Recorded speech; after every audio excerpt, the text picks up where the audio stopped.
देखो, मेरे पास एक मोबाइल है। वो मोबाइल मुझे बहुत अच्छा लगता है, बहुत अच्छा सेट है, बहुत कॉस्टली भी नहीं है, लेकिन अच्छा ठीक-ठाक सेट है, अच्छी मेमोरी है उस मोबाइल की। लेकिन इतना ज़्यादा उसमें चूँकि फ़ोटो रहता है या फ़ोटो मैं खींचते रहती हूँ या ऑनलाइन काम करती हूँ, वीडियो बनाती हूँ या बहुत सा ऑनलाइन काम की वजह से या बहुत बार अनजाने में भी पता नहीं है तो बहुत सा डाटा लोड होता जाता है, स्पेशली फ़ोटो। अब देखो इतना मैं परेशान हो गई हूँ, मोबाइल मेरा चलना बंद हो गया, ब्लॉक पूरा हो गया, बहुत डिलीट की। करते करते भी बहुत फ़ोटो, कम से कम भी तो 3,000।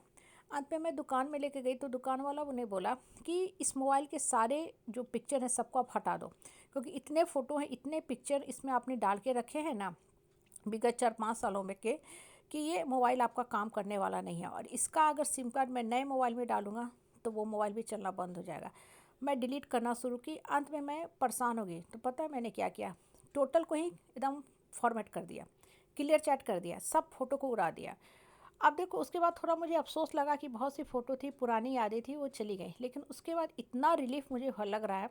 क्यों? क्योंकि मोबाइल जो है बहुत अच्छा से काम करने लगा। मोबाइल की जो प्रोसेसिंग स्पीड है बढ़ गई। अब इस चीज़ को बैठ के मैं थोड़ा सोचना शुरू की कि लाइफ़ में भी देखो ऐसा होता नहीं है, हाँ, कि हम लोग एक ही चीज़ ढोते रहते हैं दिमाग में, इन द मीन टाइम हमारा दिमाग का स्पीड कितना कम हो जाता है। इनफैक्ट मैं फ़ील करती हूँ खुद में कि अगर कुछ बातें सोच रही हूँ, क्योंकि as a human being past की बातें दिमाग में आ ही जाती हैं, सबके साथ होता है, ये एक नेचुरल प्रक्रिया का ही पार्ट है। जैसे नींद आना, सोना, खाना पीना, प्यास या बहुत सी बॉडली आवश्यकताएं, वो सब एक नेचुरल प्रक्रिया में हो आती हैं, वो पशु के साथ भी होती हैं, तो हम तो भाई मनुष्य हैं। तो पास्ट की बातें यदा कदा दिमाग में बहुत तीव्र गति से दौड़ने भागने लगती है, तो हम भी सोचने बैठ जाते हैं। तो क्या देखते हैं, उस दिन बिना काम किए मैं थक गई और समय भी निकल गया, समय भी निकल गया, मैं थक भी गई।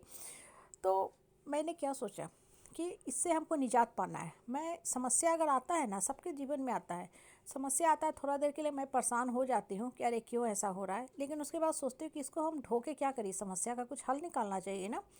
तो मैं बैठ के सोचना शुरू करती हूँ। तो मैंने सोचा कि पास्ट की जो सड़ी गली जली कटी बातें हैं, जो बेकार लोगों की बातें हैं, जो लोग मेरे दिमाग में हमेशा मुझे परेशान कर रहे हैं चढ़ के, उनको क्यों ना मैं घोषित कर दूँ कि ये है ही नहीं दुनिया में, मतलब ये डेड है, मेरे लिए डेड हो चुके हैं, मेरे माइंड से जा चुके हैं, एग्जिस्ट ही नहीं कर रहे हैं। तो जो इंसान एग्जिस्ट ही नहीं कर रहा है, जो इंसान ही नहीं, तो उसकी बातों को हम अगर ढो रहे हैं तो इंसान की गलती नहीं, गलती मेरी है फिर। मतलब हम अपने ऊपर प्रॉपर काम नहीं कर रहे हैं। अगर बाहर से कोई आ रहा है तो उसको मैंने कह दिया कि भाई आप जूते चप्पल खोल के आओ, हाँ बाहर ही खोल के आओ, मेरा घर साफ़ रहना चाहिए। लेकिन अगर घर में हम हैं और हम ही बाथरूम के वॉशरूम के, हाँ, गीले चप्पल गंदे चप्पल पहन के पूरे घर में घूम रहे हैं, तो इसका मतलब घर को तो हम गंदा कर रहे हैं ना।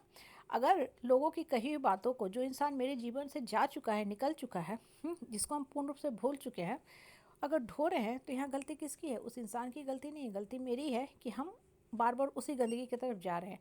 आप देखो, जब पास्ट की बातों को ना दिमाग से हटा दोगे ना, तो आप खुद में फील करोगे कि आपका दिमाग बहुत हल्का हो गया है। मैं खुद फील करती हूँ। और उस दिन ऐसा नींद आता है कस के, कि लगता है कि बरसों की मेरी अधूरी नींद पूरी हो रही है। बहुत बार होता है ना, आप सोने जाते हो लेकिन सो नहीं पाते हैं हम। क्यों नहीं सो पाते हैं? दिमाग जो होता है ना अपना काम करते रहता है। दिमाग का बस एक ही काम है, सोचना। और सोचता भी है कौन सा बात? दिमाग बेकार की पास्ट की बातें ही सोचता है। मैंने खुद में फील किया हो कि दिमाग में शायद अच्छा बात सोचने का टेक्निक हमें खुद लाना पड़ता है। नहीं तो दिमाग का एक नेचुरल गुण है कि वो ख़राब बात ही सोचेगा और ख़राब बातों को ही संग्रह करते जाएगा, और दिमाग वैसे ही भारी हो जाएगा, जीवन ऐसे ही बोझ हो जाएगा जैसे मेरा मोबाइल जो एकदम चलना बंद हो गया। अब मैं इतना रिलीफ फील करती हूँ, और अब इतनी सचेत हो गई है, बहुत कुछ नया सिस्टम भी मुझे पता चल गया, हाँ, कि बेकार की फ़ोटो को अब मैं लोड ही नहीं करती है। बहुत सा तो बेकार का यूजलेस ऐप उसको हटा दी हूँ, अनस्क्राइब कर चुकी हूँ, ईमेल को हटा चुकी हूँ, हाँ, और जो मैसेज आते हैं बहुत सा, जो व्हाट्सएप, उस सबको ब्लॉक कर दी हूँ, बहुत लिमिटेड रखी हूँ। अब मेरा मोबाइल भी चल रहा है। कहाँ मुझे लग रहा था कि शायद ये सेट जो है इसको बदलना पड़ेगा, पैसा की वेस्टिंग है। तो जीवन को भी हम लोग इसी तरह वेस्ट कर देते हैं बेकार की बातों को सोच के। दिमाग को एकदम हल्का कर लो, हटा दो बेकार लोगों की बातों को, नहीं तो वो लोग जो है ना, उनसे और उनसे जुड़े लोग की भी संख्या है, वो सब आपके दिमाग में बैठ जाएंगे और आपके दिमाग का भट्ठा बैठा देंगे, दिमाग को हीटेड कर देंगे, गर्म कर देंगे, कि आपका नुकसान होता जाएगा। आपका दिमाग से खुद में फील करोगे कि एक ऐसी एनर्जी निकल रही है, गर्मी निकल रही है, कि आपका गला भी सूख रहा होता है कि नहीं? सबके साथ होता है। नींद ना आना, बेचैनी लगना, जीभ सूखना, वो सारे क्या बताते हैं कि बॉडी के अंदर कहीं ना कहीं कुछ गड़बड़ है, यानी कि तेजाब बन रहा है। भूख ना लगना, प्यास से गला सूखना, जबकि ठंडी का टाइम है, ठंडी का टाइम है। तो मन से सारे नकारात्मक विचारों को हटा दो, दिमाग को फॉर्मेट कर लो, तभी जीवन